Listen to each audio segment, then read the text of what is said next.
What is up, my friends and family? Welcome to a new series on my channel called All Your Accutane Answers. And this is basically just going to be a 4, maybe 5 or 6 part series where I answer all the questions from basic and general to more specific and detailed questions. But I've answered a lot of these questions before. You're wondering why I'm doing this again. Well, a lot of people have a simple question, but there's over 80 episodes of my Accutane adventures to go through, and not a lot of them are specifically labeled in the title what I'm answering. So if you're looking up maybe, I don't know, what's the best moisturizer to use, you're gonna have to go through 80 episodes, and you pretty much have a 1% chance, because there's almost 100 episodes of actually clicking the right episode that's gonna have your answer in it. So that's where this series comes in. I'm gonna answer about 4 or 5 questions that were left by you guys in the comments below, and then you guys can go through episode 1 through 5 or 6.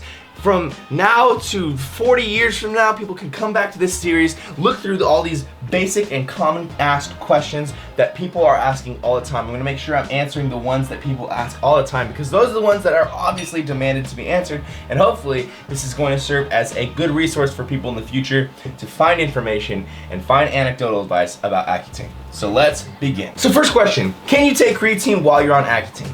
Personally, I do not take creatine while on Accutane because creatine breaks me out. I found this through trial and error, and I suggest that everybody does this. Try certain supplements, try certain foods, try certain moisturizers, try certain products, try everything, and just experiment with whether or not that does or does not cause you to break out. Just try one thing at a time, not multiple things. That way you can see what that one thing is doing as a control. And then you can decide and know what really does work for you and what causes you to break out. For me personally, creatine makes me break out, whey makes me break out, any sort of milk derivative makes me break out, so I don't take any of those. The next question says, hey, I know that Accutane causes your lips to be very chapped, very dry, and something to be concerned about. When you're off of Accutane for a few weeks or a few months, are they still dry and chapped, and are they still something that you're going to have to be worrying about in the future?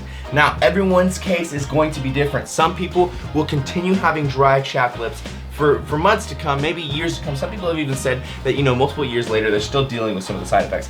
Personally, myself, my lips are no longer dry or chapped. I don't even have to use chapstick at all anymore. I honestly actually don't really use chapstick anymore.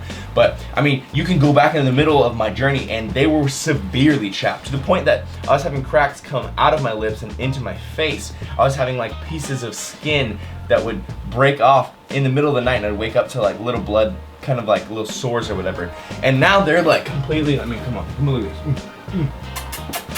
They're luscious, baby. They're luscious. So basically what I'm saying is that it's not 100% guaranteed that your side effects are gonna stick with you. They're not gonna be with you forever. Some people, they will stick with you, and some people they won't. For me, in my case, they did not. After you finish Accutane, is your acne gonna be completely clear, and is that going to last forever? Or is there a chance that your acne can come back and basically relapse? Is that possible? The answer is yes. It is completely possible, especially if you had a very severe case of acne, and especially if it took a long time for your acne to be cleared up. It is possible though for anybody of any background with your acne to have your acne come back after Accutane, and that could be for any sort of reason. It could be a hormonal flare-up, it could be a dietary change that you find out is actually causing you acne, it could be a plethora of different things, but my ultimate answer is no. Accutane is not the end-all be-all. You will not always be clear forever. Some people will take it and then be clear for the rest of their lives. Years later, you know, 3-4 years later, they'll be like, yes, I had the worst acne. I had the worst acne out of anybody in my high school. Took Accutane, and now I've been clear since that point. But other people, you will come back, your acne will come back, and you're gonna have to deal with it again. And at that case, a lot of people ask, what do? Can you take another second course, or is that not allowed? You can take another course. A lot of people take 2, possibly 3 courses to completely clear their acne up. Other people will just do the 1 course and then will try to manipulate their diet or what products they're using to get rid of their acne if it starts coming back. But the ultimate answer is you will have to find out yourself. It is different for everybody, but do not go into taking Accutane thinking that you will never, ever, ever have to deal with acne again, because that is not the case. Do you think that oily foods like olive oil or peanut butter cause acne? Do you think that there's actually a correlation between oily foods and acne? And now, in my opinion, and what I've seen from my dietary changes, when I have something that's kind of junky, so if you think of like fries or a burger or like I don't know, any sort of battered something that's been fried afterwards. Basically anything that's fried, anything that's saturated oils. Those types of things will make me break out. Especially oil that's been around for a while, like meaning like if you go to a fast food place, that French fry oil has been there for about a whole day, right? It's pretty old oil. So in that case, when I'm eating a lot of fries or a lot of like chips, potato crisps, I am seeing a difference in my acne flaring up, or I was, I suppose.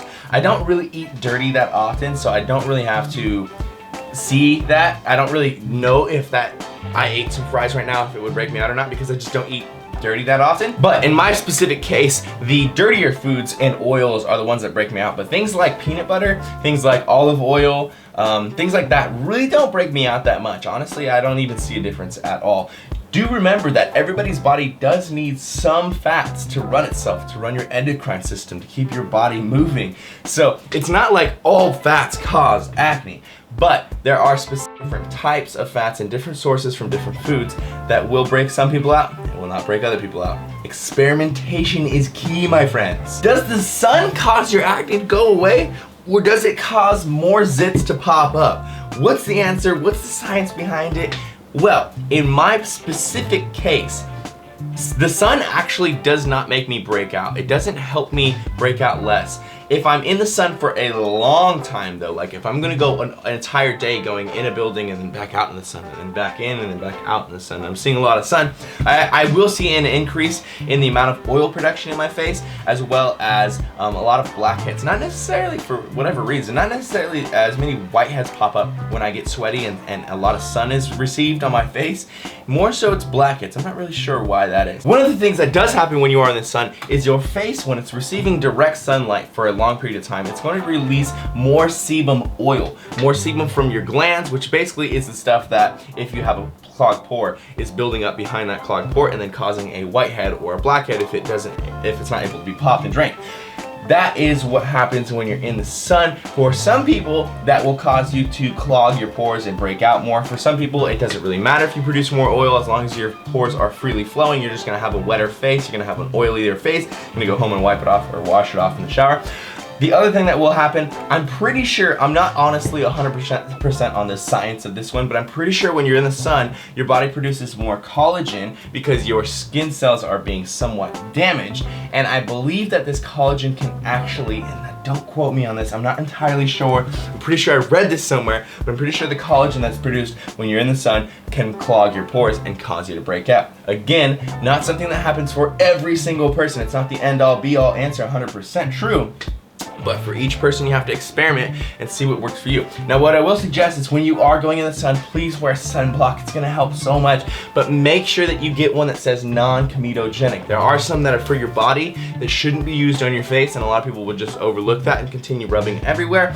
If it's comedogenic, that means it clogs your pores. If it's non-comedogenic, that means that it will not clog your pores, or at least it's on the lower scale from 1 to 10 of clogging your pores. It's got to be like at least a 1 through 3 maybe for it to say non-comedogenic. So there you have it, folks. There are 5 answers for today's first episode. I'm super excited about this entire series because I think it's gonna be a great resource for people to travel to in the future, and just currently anybody who's going into Accutane, who's on Accutane or has finished Accutane and just wants to hear more about the information and have some of their questions answered, whatever. I hope this series is going to be the perfect series for you. Now, I didn't answer a bazillion questions in this episode because I want you guys to ask the questions right now. I've seen the questions before, the common questions, throughout all the episodes of the series and stuff, and I will be pulling ones from, you know, months and months back, but I want some fresh questions. I want some common questions that you guys want answered, whether or not you're on Accutane, things that you want to know about Accutane, the Accutane process, and the acne process, you know, as far as any questions you have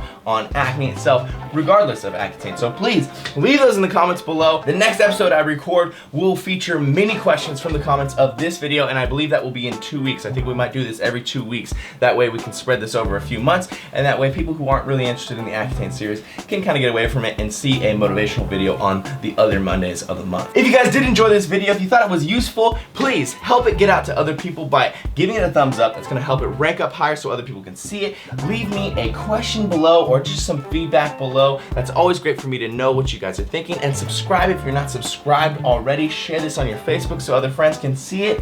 I appreciate you you guys coming in here, joining me, learning something. Hopefully, if I can bring you any information that's useful. And I just appreciate the support you guys give me. Seriously, it means a lot. So thank you very much. Team Beyond the Week, CT. Lift heavy or die, MIRIN, motherfucker.